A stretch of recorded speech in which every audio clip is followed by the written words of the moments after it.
Hey, and welcome again to Game Again. Merry Christmas. Merry Christmas. So I'm Ben. I'm Santa, obviously.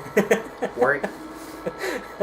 And welcome to our Christmas special. So we're going to have a two-part episode. So this is part one, and we're going to be playing Christmas Nights for Sega Saturn. We'll be playing the PlayStation 3 version, which came as an unlockable feature as part of Nights into Dreams. You can also get it on Xbox 360, and we hope you enjoy it.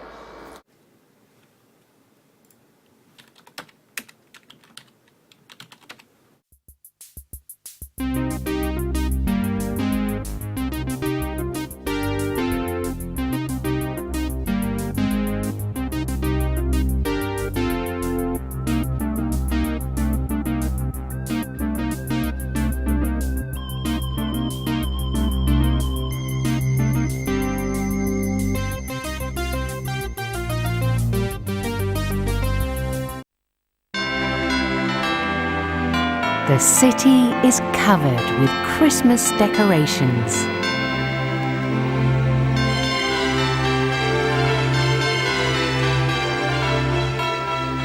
And people are looking for presents for their loved ones.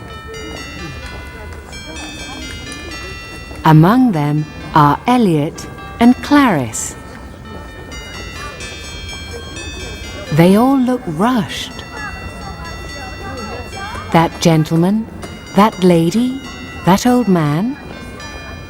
Why do they have to walk that fast?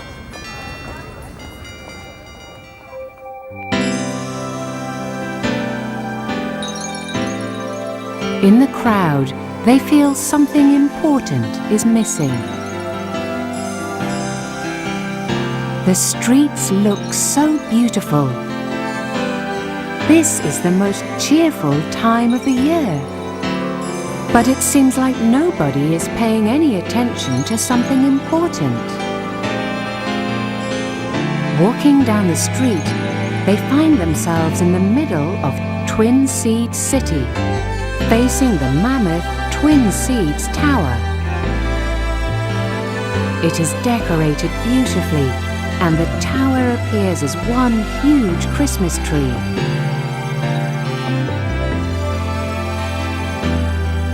However, they realize what is missing from the Christmas spirit. The one thing nobody seems to notice.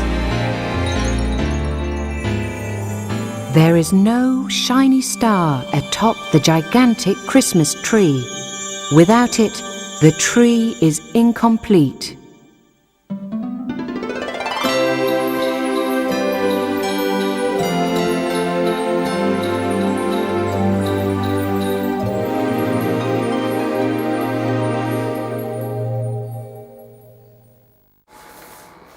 Warwick's going to start it off. So, what Christmas Nights is a basically it was a demo disc basically that has a Christmas look and feel of Nights into Dreams, which was a Sega Saturn game which came out in 1996.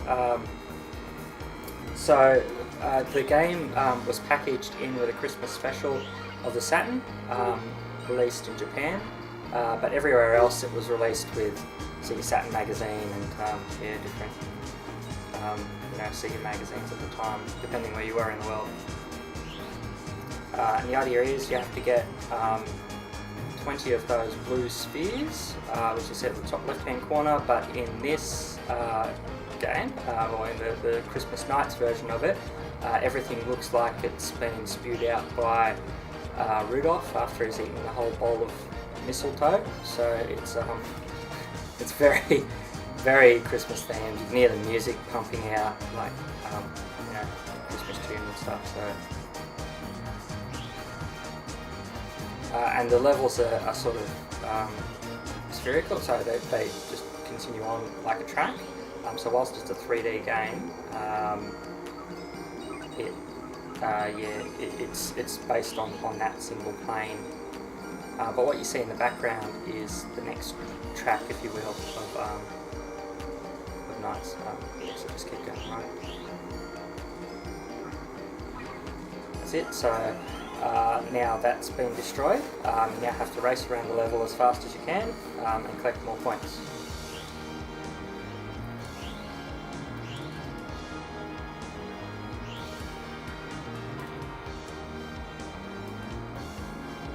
How you collect points is going through those rings and things.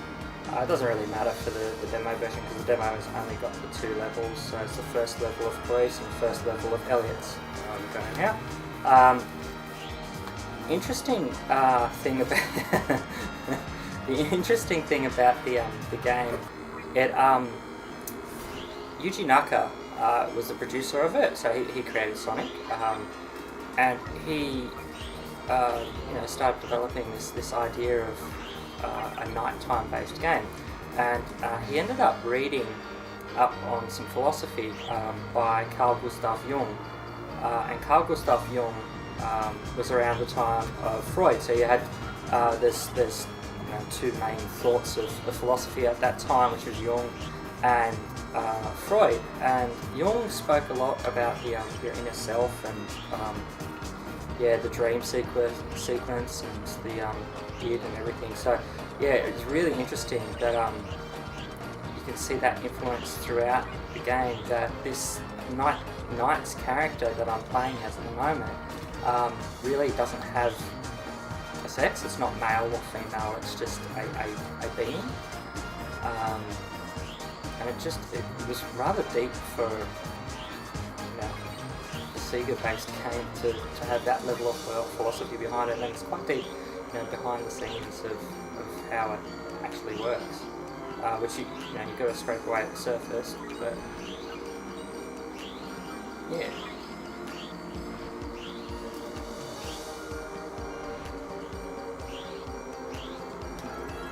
And for me, not realising this sort of who made it, now that you tell me it was by the same guy as Sonic, you sort of do get that feeling. Yeah. Especially racing around.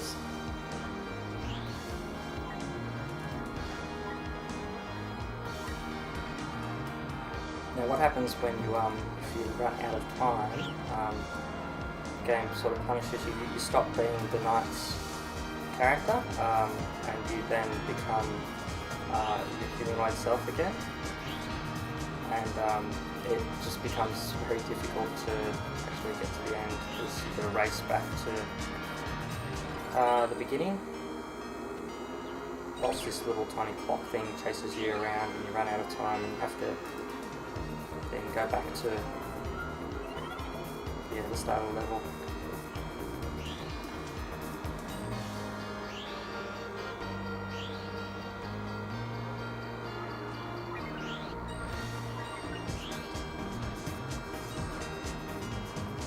I must say, Knights has a massive following.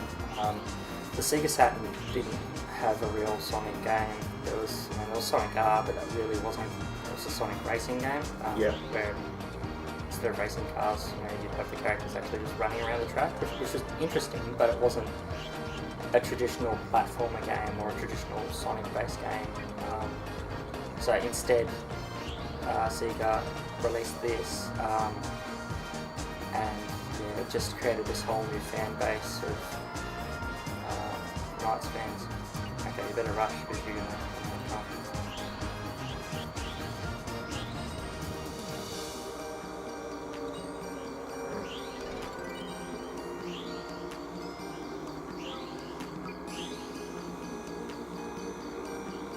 Oh, that's it. Alright, so now when you run out of time,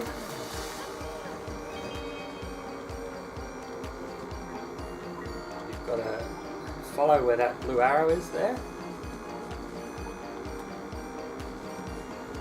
and rush back. Now, one thing that they did fix with this version compared to the Saturn version, because there's another analog stick, you can actually change the camera easier when you're human. You had to use the paddles on the Saturn at the time, which just made it even more hectic, and you couldn't actually get back. That's nice. There's also another level. I might as well mention some things about the other Knights game. So underneath the layers of this game, you've got these Knightopians, which let's see. see one just there in the background, I think. Top left-hand corner. So if you push enemies, there's one. Those things there. Okay, so what they are, they hatch from little eggs, and you can actually get enemies and push them into them and then breed different ones. And there's a whole AI life as part of it. Now, I didn't actually own this game. I owned Christmas Nights, and I still have the copy which I picked up on front of an American magazine actually, but I never owned the full version, so I played my mate's one, and yeah, he had his AI saved on memory card, and I had to use the system save, but I stuffed up and he was afraid that I'd actually destroy all his Yep. AI, but it was actually a good precursor to some of the stuff you can do with Sonic Adventure. Yep. Alright, so now you get the boss battle.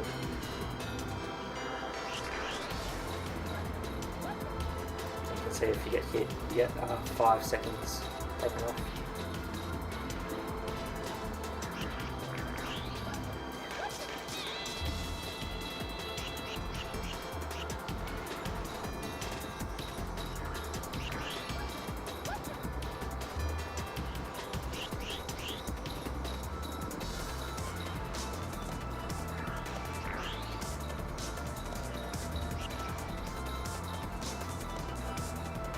So yeah, for a free demo, look, this didn't have to be done. And there was actually a lot of care taken in changing all the polygons and changing the textures to Christmas themed textures. So it's actually really nice for Sega to do that for their fans.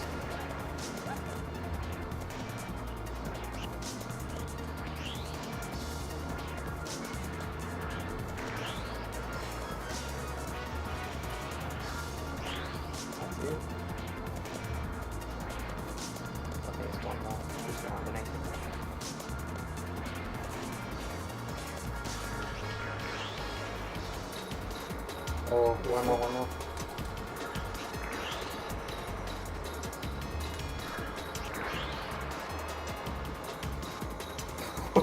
Cheated. That's the closest that I've ever seen anyone do it. I should be getting massive points for that. And there you go, the end of the level.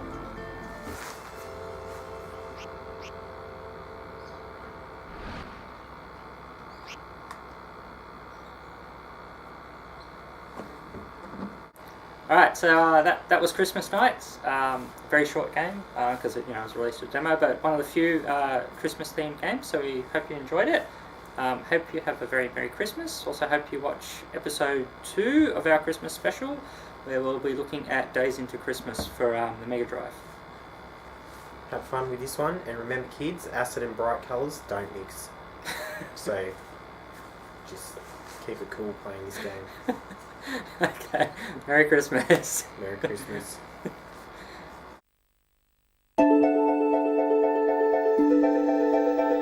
With the help of knights, Elliot and Clarice found the star, shining in 7 colours. But the entire story was a dream. So, what was that star? They don't talk about the dream they saw. But there is one thing both of them know.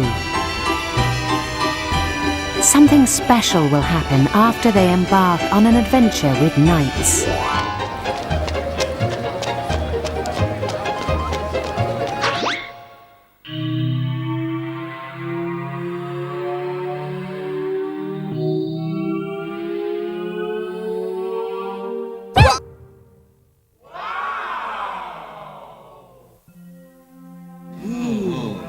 They start feeling cheerful again.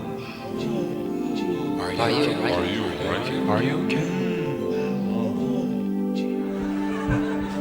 And now happiness, like the light of a small candle, starts filling the city once again. Everything is okay now.